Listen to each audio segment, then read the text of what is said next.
The lifespan of the cooling fan depends on the drive usage and ambient temperature.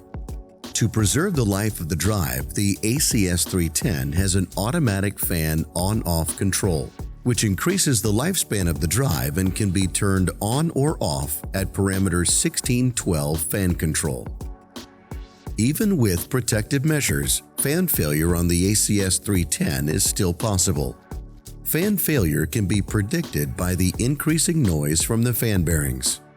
If the drive is operated at a critical part of a process, fan replacement is recommended once these symptoms start appearing. How to replace the cooling fan.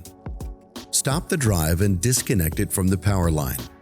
Wait for 5 minutes to let the drive DC capacitors discharge.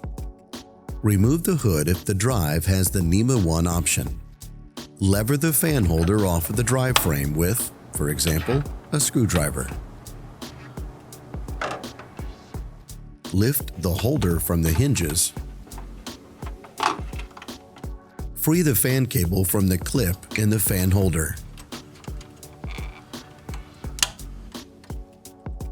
Disconnect the fan cable.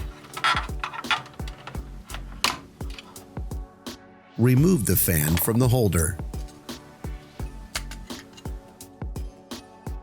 Install the new fan in reverse order. And finally, restore power to the drive. To learn more about ABB's ACS 310 and other drive troubleshooting tips and techniques, contact our experts today.